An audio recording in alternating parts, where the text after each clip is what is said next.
From a very young age, perhaps even as young as 1 or 2 years, I can remember feeling uneasy, shy, untrusting and scared.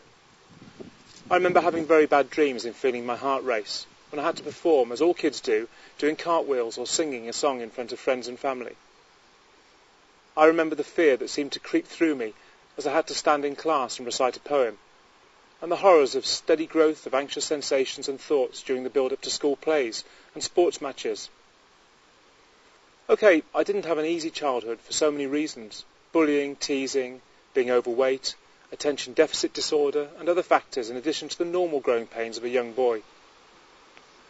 At age 13, I started to experience high anxiety. I developed OCD and would struggle to eat food, sifting drinks through my teeth to avoid contamination or things that could harm me in some way. I avoided the chemistry laboratory at school completely and washed my hands repeatedly. I was so scared that I would make excuses and run to the school phone to beg my mum to fetch me. I then developed obsessive thoughts, playing subconscious word and number games, which drove me crazy as I lay in bed at night trying to get some sleep. I became a problem to the school and was in constant trouble because of my inability to pay attention, and I had no one to turn to, and the doctors just prescribed me antidepressants and sent me away. I did learn to tolerate my anxiety, but I became a bit of a rebel, getting into trouble more and more, whilst inside of me was in turmoil, and I was scared of everything, even at 18 years of age. I remember being scared of travelling on the train to school, of going to rugby matches. I made excuses not to go to school trips or to stay overnight at friends' houses. My family were completely oblivious, because I realised a long time before that nothing they or anyone else could say or do would make the slightest difference to how I was feeling. Skip forwards about 7 years, and after working very long and ridiculous hours, 7 days a week, still trying to suppress the anxiety which had been with me throughout my life, the cork finally popped, and out spewed the most hideous anxiety, panic attacks, agoraphobia and OCD. I literally fell to my knees one morning as I fueled my car. An ambulance was called, and after 2 days of tests and crippling anxiety, I was told I had nervous exhaustion, and I was sent home with sedatives. Overwhelmed by fear so intense that I thought I'd die, for about 8 years I struggled with my condition. I saw doctors, immunologists, psychiatrists, psychologists, and a myriad of alternative health practitioners. I was described as severely mentally ill and treated as if I was incurable. You can read some of my referral notes on this website in the About Child section. I started to believe that the doctors were correct. I would probably spend my life moving from institution to institution, dosed up on medication, existing rather than living, and coping with my anxieties rather than curing them. Why? Because according to the so-called experts, there is no cure for anxiety disorders.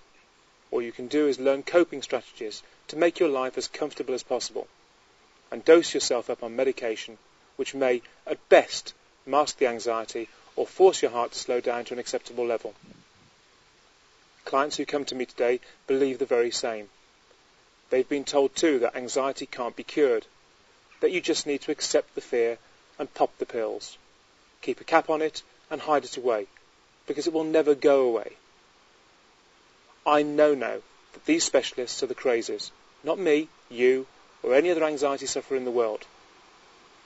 What they're telling you is not only crazy, but scientifically, medically, and morally wrong.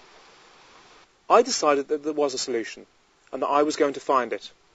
Hidden out there, getting on with their lives, symptom-free, are people just like you, with one difference: they're cured.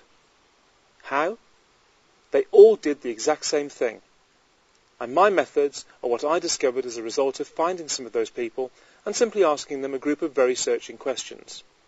Questions which pinpointed the behaviours and the activities that they were doing when their recovery started. I wanted to know what they did to become anxiety-free. Was it medication? No, never. That was clear from the research. Was it psychology? No. So what was it? Well, it transpires that they all did the exact same things. Not one thing, a chance group of activities coupled with a group of realisations about anxiety. You see, life circumstances, behaviours, beliefs, and other life experiences can change as we move through life, and sometimes these can create, by chance, the environment which causes changes in our anxiety levels. But they happen rarely by chance, and anxiety sufferers by nature are guarded and scared, so they focus deeply on their symptoms, thoughts and situations instead of projecting their thoughts out into the world, to their challenges, their families and their jobs or pastimes. When I discovered the key to resetting my anxiety level and implemented it into my own life, changes started to happen immediately, and they snowballed quickly. I decided to try these things with other sufferers to test their effectiveness, and having spent a few weeks giving it all structure and making it easy to understand, I gave away over 1,000 copies through my original website. After just a couple of days, emails started flooding in, debts of gratitude and letters of thanks from people who, like me, had started to experience dramatic changes in the way they felt. By this time I was working again,